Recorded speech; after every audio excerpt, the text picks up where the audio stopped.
Descant, a form of expression in which a fixed melody is accompanied through improvisation. Point and counterpoint leading to a greater awareness, leading to something more, something unique, something that is above the book.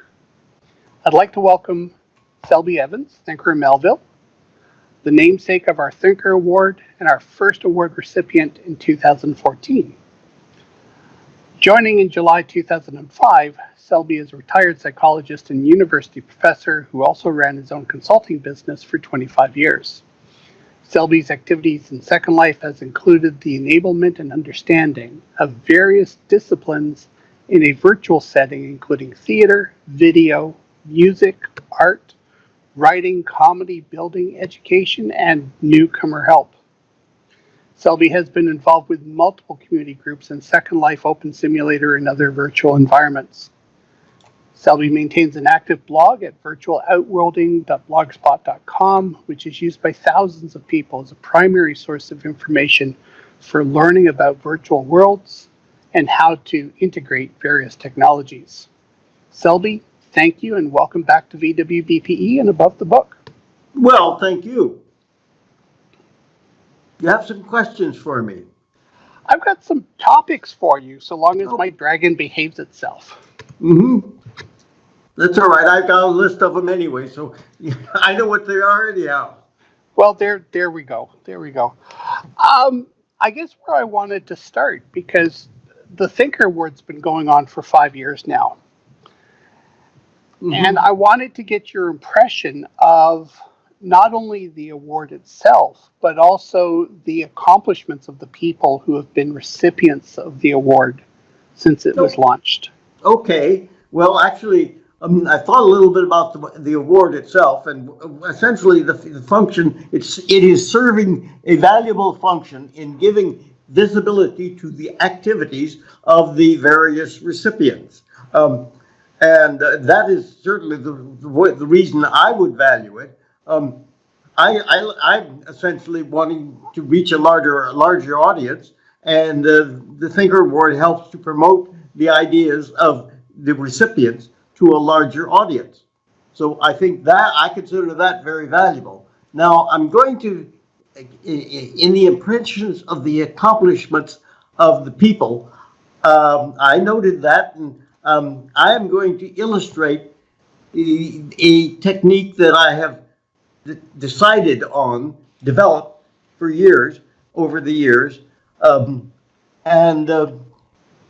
basically what I'm saying is I don't think the old-fashioned way of standing up and running slides is really what we should be doing in virtual worlds. We don't need to. So instead of giving you a slide, I'm giving you a web link, a series of web links. This is about Gentle Heron, who was the first award following me. As you can see, these are articles that I wrote about Gentle Heron, and they describe some of the main activities that earned her the award, and also, perhaps more importantly, earned her the visibility of the what we have been doing. Is everybody hearing me okay? Yeah? No? Yes, okay, sound good. All right, I wanted to verify. Oh,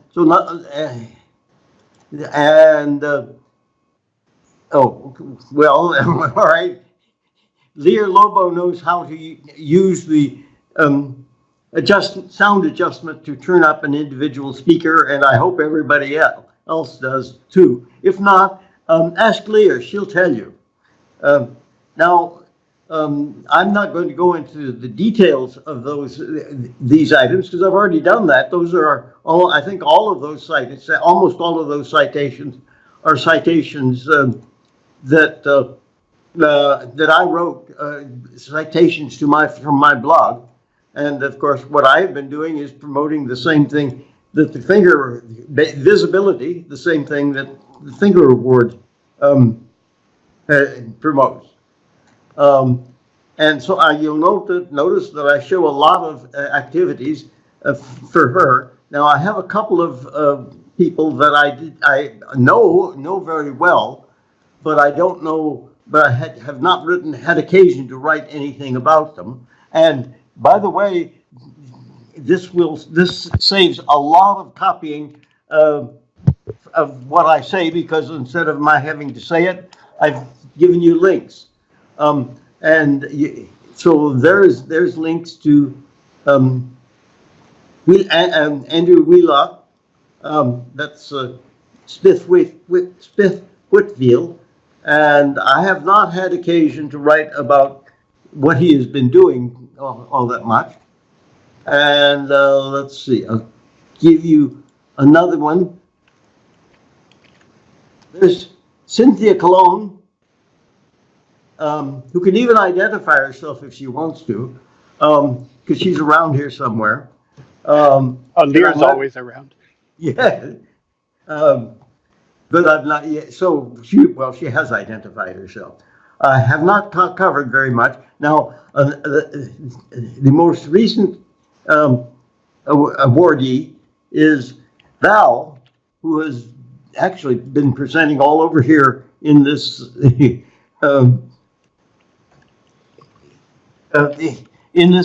activity. This is Val.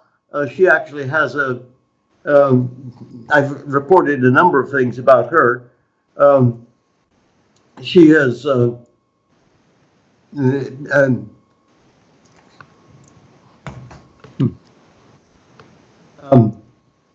she has published well, CVL, her group has had several promotions right here in VWBPE. Yes, that's right. There she is too. Yeah. Well, actually, archivist. Yes, I do. My blog does carry some archives. In fact, it has a rather elaborate archive in connection with VWBPE. If you look that up, you'll find that I have articles on, I think almost every VWBPE that has occurred, except maybe I missed one. So now that gives you sort of my impression of what the Thinker Award has been doing and what the recipients have been doing. Any questions, Thielen? I guess not. Well, sorry. Let's check with. Oops. No, you want to stand up? I'll do that. No, I don't know what quite. I don't quite know what happened there. Oh, all right. Well, I don't mind standing up. I don't mind my avatar standing up. I'm not sure I would like to be standing up for an hour myself. Yeah, let me come back here and see. This is what happens when you don't train your dragon properly.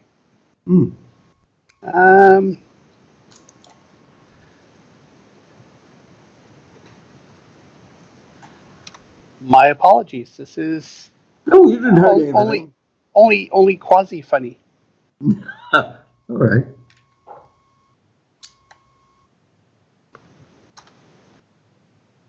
Okay, there we go. I won't touch the dragon. Obviously, the mother of dragons is not being happy with me right at the moment.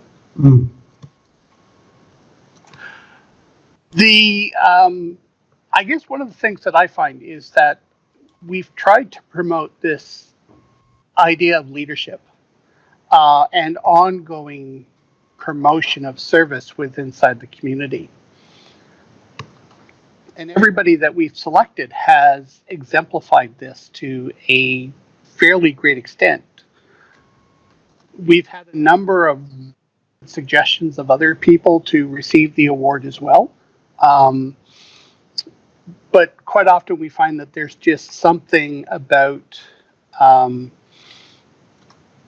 number of these people that have received the award where they're not only being leaders, but they're being mentors to others. They really do sort of embody that idea of service. Yes, I suppose that's the case. Yeah. So I'm hoping that we've been doing well with regards to the community submitting recommendations to us and the people that we've selected. I did want to ask you about a couple of other things that you had mentioned back in 2014. Mm-hmm. And whether or not your perspectives have changed over the last 4 years, or 4 or 5 years. Okay, well, actually, go ahead. I have an answer. Okay, excellent. I like it. So one of the things that you had talked about, and I know you've talked about this ongoing, is the concept of branding. And Mm-hmm. I know we didn't really get a good chance to go into this a few years ago. But I'm wondering, now that we've got an opportunity to talk, I mean, the whether or not you could expand upon the idea of branding and how you feel this applies, especially with inside a education setting. Okay, yes, and actually, I posted I linked to another article because essentially one of the things I've been trying to get across to the in-world public is it's how important, and this is especially for creators, but content creators, but it would also apply to educators. It really applies to educators much more broadly. So I will actually come back to this later when we have another item on to be discussed. I have felt that many of the people in virtual worlds, in our kind of virtual world, have not really taken branding very seriously enough. And now there are a few, but branding means not only getting your name very well known, but getting your name or the name of your product extremely well valued. And of course, that would apply to educators too. But I'm not really thinking so much about educators in virtual worlds. I'm thinking about educators in the bigger world. I don't think I'm going to call. I'm not. As far as I'm concerned, the virtual world is just as real. It just happens to be something digitally created. But so I'm not going to call it that the world we are accustomed to calling the real world. I'm not going to really call it real. All the worlds I can know about are real. If they're not real, I won't be able to know about them. But I think we have not paid as much attention as I would like to branding. And so I have done a few articles that would aimed at encouraging people to do branding. That's about the main comment that I would make. Right. I'm just. Oh, sorry. I need to move my cursor back. I was just looking at the article, and I noticed in this particular article you do mention a lot of the core aspects with regards to branding and how it promotes a valuable product, that it depreciates your competition. How, in an educational context, how can educators do you feel could maybe move this forward towards their benefit? Well, actually, I don't think, to some extent, content creators are dealing with a choice in the virtual world. I don't really see that as a relevant issue in the context of education, because as I see it, the competition educators have, the virtual world educators have, is that big outside world with all those brick and mortar buildings, and which, to my view, are wasting a lot of money. And so I am more interested in branding that reaches beyond OpenSim or Second Life or any virtual world, even AR, whatever that is, and goes out to talk to the people who communicate to the people who are in nowhere near a virtual world, and think you have to go to a school, a physical school, and build. You have to build physical schools because that's the only way you can educate people.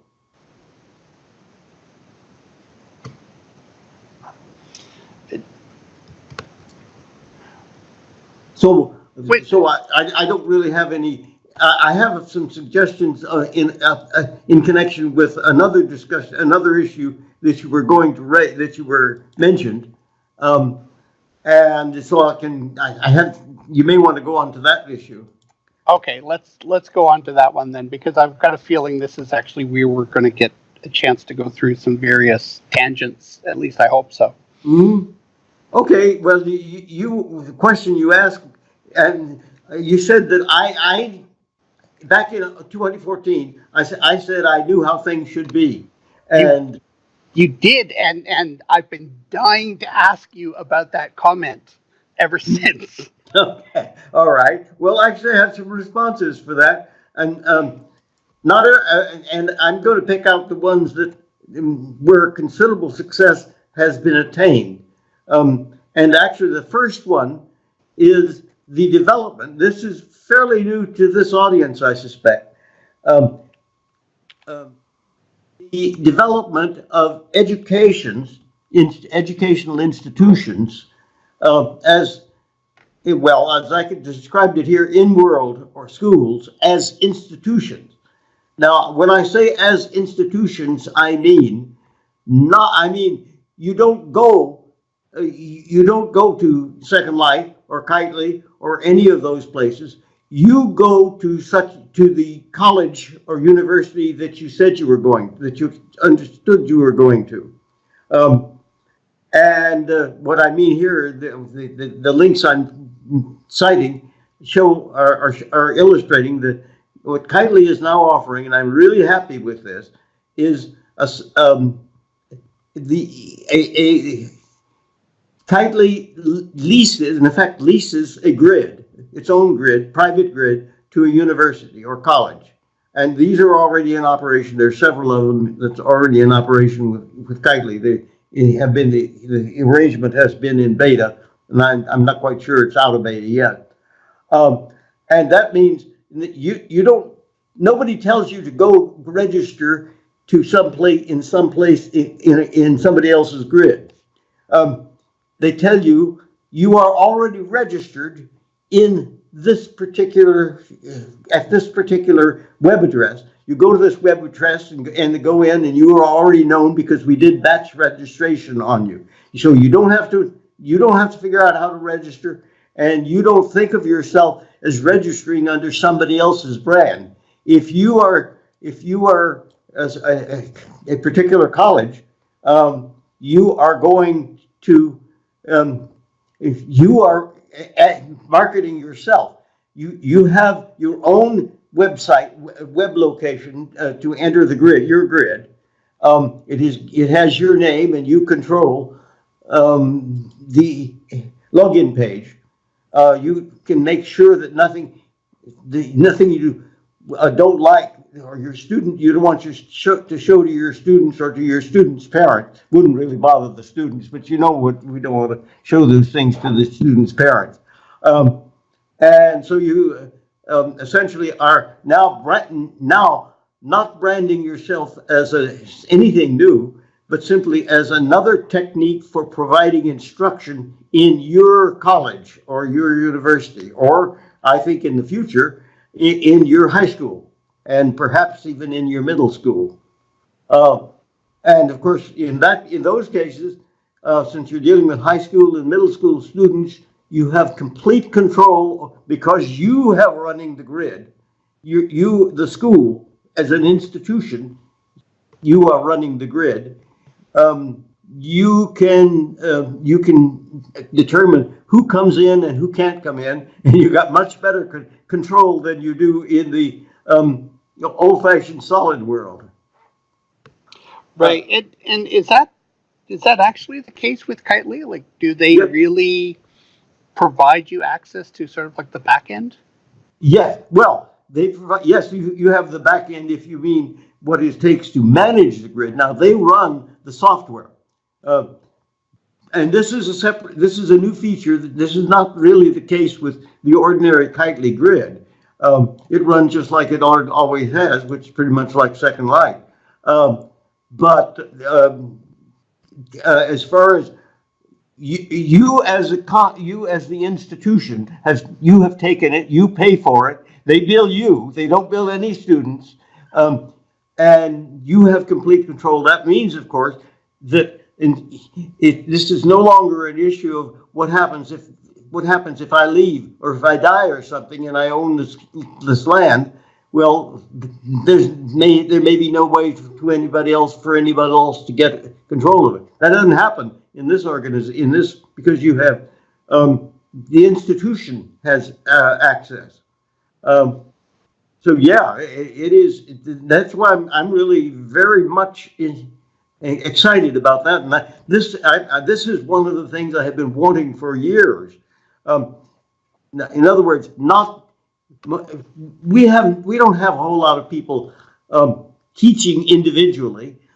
We have an awful lot of people, organizations teaching, and both private colleges, private universities, and of course public colleges, public high schools, and all the way down to K-12 through K-12.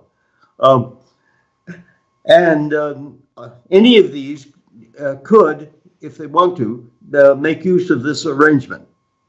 And as I say, it is managed completely by the school system. So if you see something like in Second Life, I remember one time I saw something Second Life was advertising, and I looked on my blog, and they were hitting my blog, and it said, "Be a vampire."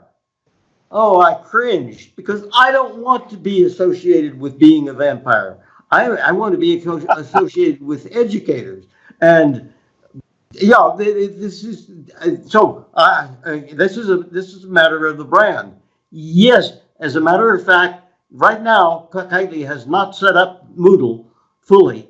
I've been talking with Elon, and they do intend to set up probably Moodle. Well, that was the thing. That was the system I recommended, so that you would have a complete learning management system working in connection with your grid as your school, just as you probably already, hopefully you already have in your physical school.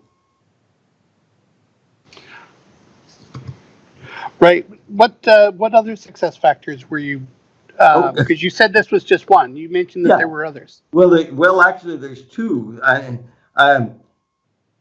That's one, and I've already had a chance to talk about that. The other, and this is one that we have talked about quite a bit today here in this VWBPE, and that is Web Worlds. So there are links to the Web Worlds, and notice that I am available in my web in both Web Worlds, and on 12 to 12:30 Central Time. That's 10 to 10:30 Pacific Time. In both of those Web Worlds, and I can be in both of them. That's no problem. The system, they do not put much of a load on my computer, I will be happy to come in. We can talk in voice. The Web Worlds are not extremely they're not nowhere near as elaborate as you can do in OpenSim or Second Life, but they are extremely accessible. In fact, I'll take credit for one little aspect. Notice at the bottom it says you don't have to register. Come in as a guest. I actually promoted that idea to the Web World, to Ed Tauber Dieter, who is, I think he is here now. Because of course, there's no reason why you have to, I don't know why, I'm not sure I know why you have to do it in Second Life or OpenSim, but you certainly don't need to do it in the web world. That is register. You go in, and of course you do not, if you don't register, you will not have an identity, so you will not, the system will not know you when next time you come back. But that's all right. After you come, if you want to be known, you have to register. And you can see that actually the simplest way to use the information I just gave you is to click on those links, and you can actually click on the links right now. It won't hurt you. Almost anybody I feel can open a web page. Everybody's probably already got their browser open with web pages on it. If you add another web page, it's not going to load your browser significantly beyond what it already is. Right. I'm curious about a couple of things, because I mean, we were just talking about branding, but in web worlds, if you go in as an anonymous person, then that brand doesn't go in with you. The brand That's right. is whoever owns the web world itself. Yeah. Well, but that's a matter of your choice. If you want, now I get my name known on everything that I put out. My name is Selby Evans, and so even if you see me as Thinker, you see that Selby Evans is all part of my display name, because I want to be public. I want to get readers to my blog because I want to be telling people things. So I want to be public. Other people don't want to be public, and in any case, if I'm going to register, I will have to not only pick a name, but also make up a password. And since I will never use the same password I've used elsewhere, I have to figure out a way to construct a new password and be sure that it's not duplicating anything else. So that's not simple for me. If I want to be branded, now if I were going in, I will want to be branded. As a matter of fact, in Cyber Lounge, I'm not only branded. You see my Thinker outfit, and everybody recognizes this outfit. I expect you've seen my blog or anything else, because I usually appear in this outfit as a. Well, I don't think you've changed it for 10 years? I don't think so. You're right. If I have, it's only been a minor change. Probably since 2007, as a matter of fact, which is when Lauren started. 12 years. Yes, when Lauren started. And I use that because it is my brand. It is recognizable. So when I appear in a picture, and I often appear when I take pictures in Second Life or OpenSim, I often appear, and I have the same avatar in OpenSim, and I have the same avatar in Cyber Lounge. Well, they're not identical, but they look the same, pretty much. Clearly, they're recognizable as the same brand. Yeah. So, the thing is, you would go into Cyber Lounge without as a guest, simply to try it out. Now, if you like it, then you would want to register, and if you register, you actually get a world that you can build in. And I will take credit for, on my blog, I have a rather extensive coverage of how to build in Cyber Lounge. I guess this has been going on, well, a couple of years, actually. So I covered basically how to build the various buildings for simple building. I even sort of covered how to create an animation. I didn't cover that very well because I don't know how to do that. So I sort of finessed that one.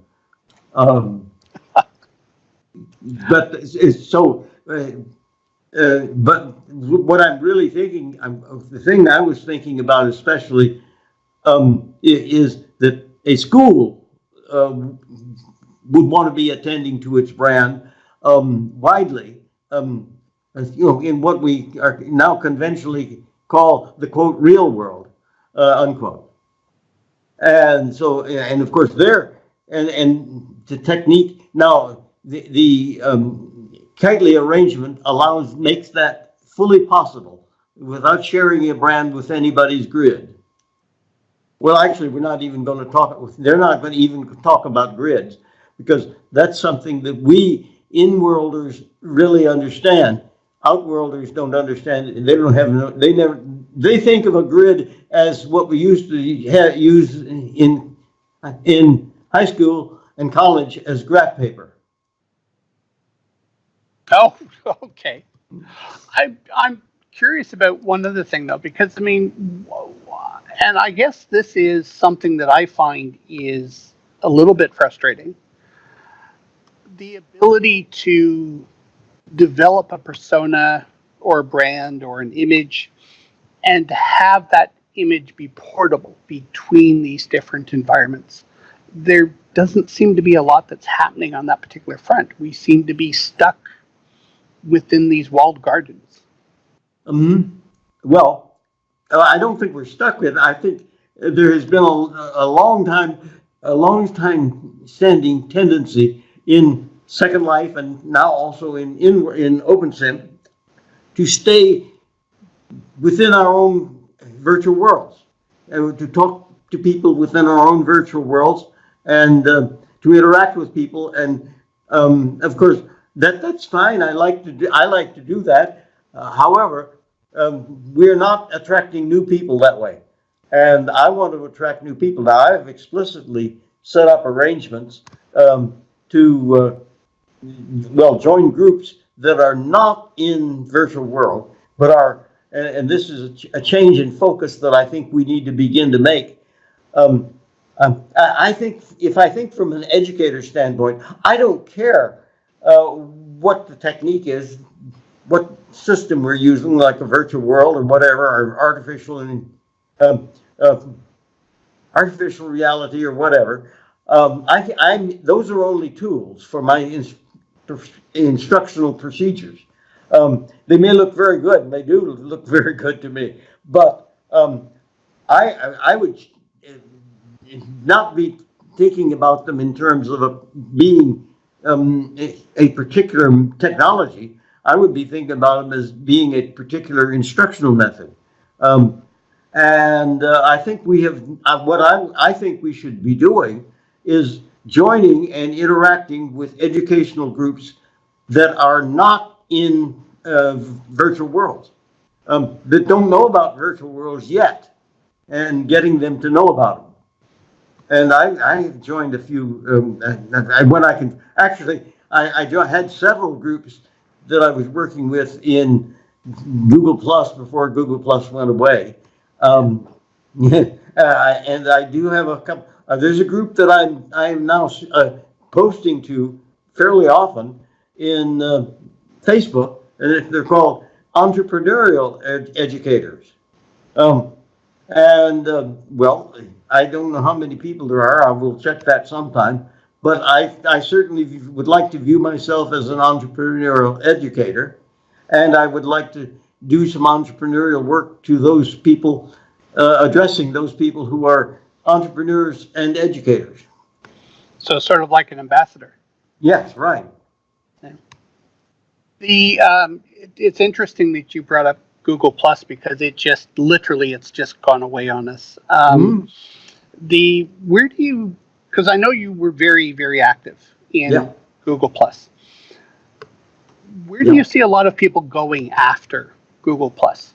Well, now that it's it's not completely gone, but all the community pieces that we used to know and love have gone, right? You're right. It's no longer useful for the purposes that I had for it, and I'm not posting it.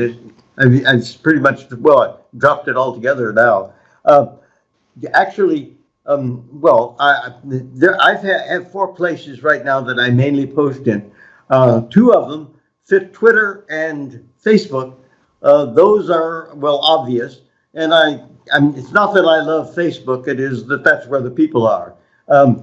It's convenient that I can post in those places and actually be, whenever I post a blog article, I'm going to promote it in those two places, and those actually, my blogger will let me post that automatically, though it doesn't work all the time. So I go in and check. But those are good. Twitter is a good place just to get notice. Now the other two places, my favorite place for educational articles is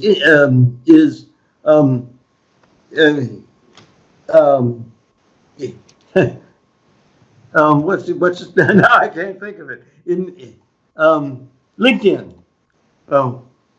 LinkedIn. Oh, LinkedIn. Okay. Yeah, that's right. Because that's a place for professionals. There are professionals there, and education. I'm really wanting to talk to education professionals. So that's one of the places where I hope I am reaching people, educational professionals who are not acquainted with virtual worlds or not well acquainted with virtual worlds. I'm actually picking up some links for people who are in some way connected with virtual reality or virtual worlds or something of that sort. I can see that. And the other one that I'm using is MeWe. And by the way, if you look on my blog, you'll find every Thursday I post an article. It includes a number of things that are reposted every Thursday. Among those, I'm running an article right now that gives a summary of what I've observed about social media and what places we could go use social media for promotion of virtual world activities. Right. I guess one of the challenges that we found, because on the one hand, social media can be very powerful if you connect with the right audience. On the other hand, it can also be a lot of noise. Mm-hmm. And even though you go through, you post, you try to make connections, it doesn't necessarily always work. I mean, the response rates seem to be very low in mm-hmm. comparison to just simply face-to-face, sort of what we're doing right here. Mm-hmm. How are you finding the engagement that you're finding through some of these social media platforms? Well, actually, I'm finding some fairly good engagement from MeWe, a little more than I expected.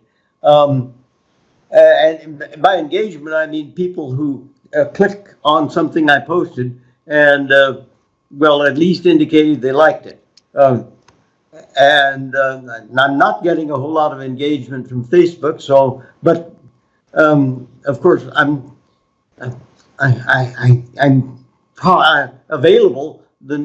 What I'm posting is available to a large number of people, so it may be that they see it or not. One thing to note, though, is it costs me practically no time to post those things. It does cost me, I don't know, I doubt that it cost me much more than 20 seconds because I take the web link, then I go to the web page and I post it, and then I make a note that I like it. And so I didn't spend a whole lot of time. And so I consider it, at the present, I consider it worthwhile. I think the two places that I think it posted probably valuable to me is LinkedIn and MeWe. And especially LinkedIn, because I do get responses, and I do get add to my network things every so often, and the people I'm getting to add to my network generally people, well, actually, they're people who are in some form of graphic activities or 3D activities or something, and some of them are educators. So that I think is my preferred place if I had to choose one. But I don't have to choose one because it takes me practically no time to post in Facebook and Twitter. I do post in Facebook in several groups, and I'm not quite sure that that's worthwhile. But I haven't decided to abandon it because it takes me again, doesn't take much time. Yeah. Yep. We've sort of covered this a little bit, but I'm going to ask this anyways. How do you see the future of communities evolving based on where technology's come over the last 5 years? Well, of communities, I think they are moving. I'm talking about, of course, communities that we are thinking about here, mainly in virtual world communities.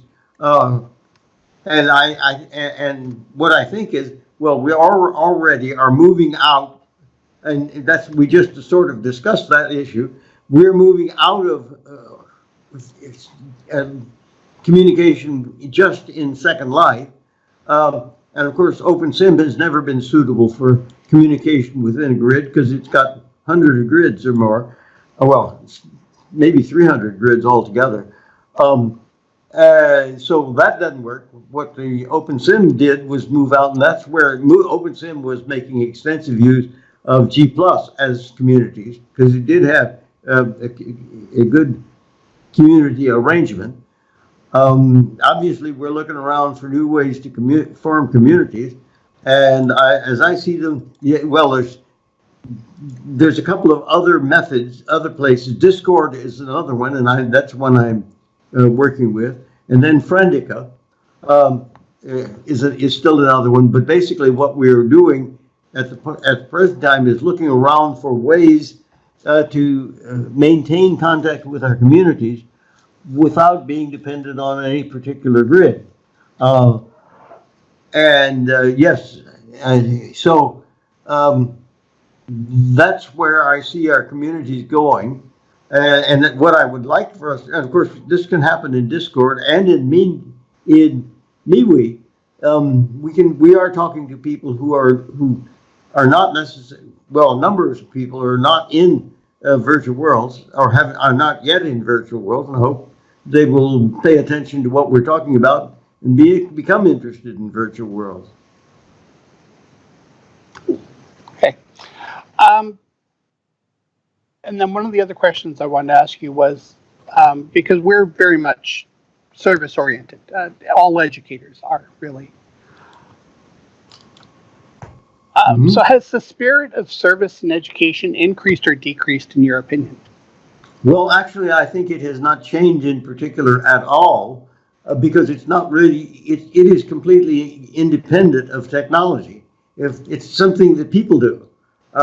And one of the things I keep emphasizing is, despite all this great technology, the whole thing is really about people.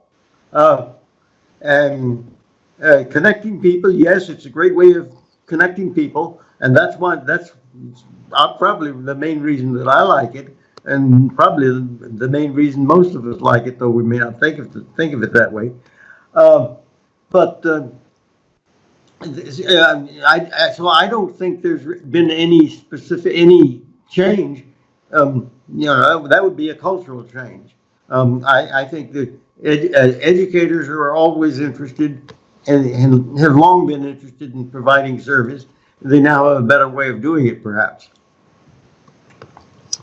Okay, and then I've got one other question for you, and then we'll open things up to a couple of questions from the audience.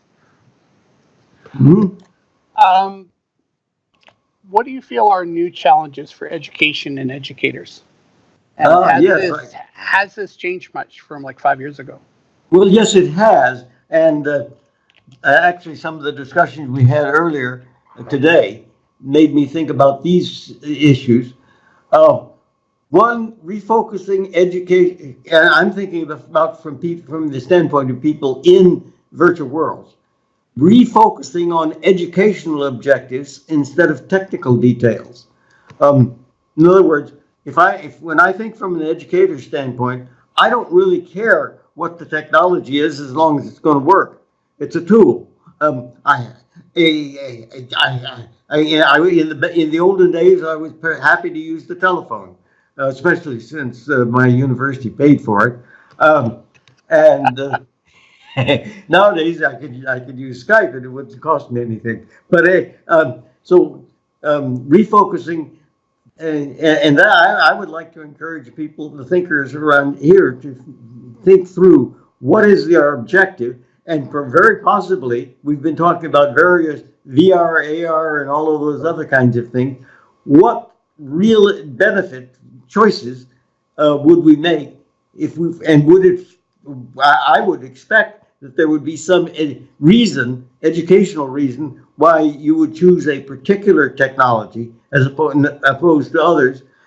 Actually, one of the things I would immediately think of, have already thought of a long time ago, was I want web worlds, not because they're going to give me great worlds, but because they will work for very low cost education, and therefore they are a lot of people, they're available for the mass market. Then the next one is undoing the educational, you'll recognize this, those educators, the educational establishment, a commitment to the edifice complex. Those big buildings are not necessary. Most of those buildings, actually they stand idle most of the time, if you look at it. We don't have to be spending. I just checked, and we spend in the U.S. we spend about $668 billion a year on education. I wonder how much of that goes into the maintenance, the building and maintenance of those edifices that make the university look impressive, and then re-educating the public. All of this, you see what the focus is: re-educating the public on the value of internet learning. I have an article. How do you stay out of debt? How do you get a degree and stay out of debt? Well, you could have, if you have rich parents, then that solves your problem. If you don't, well, go to school, go to college on the internet, and work at the same time. And you can do that. You can do all of those things, and you don't have. You can live wherever. Well, you can live at home or wherever you want to, and you have the advantage of the cost is not going to be very high, and the cost of living, it doesn't even factor in. Is there not, though, and I'm trying to figure out how to put this nicely because this is really going to come off bad. Mm-hmm.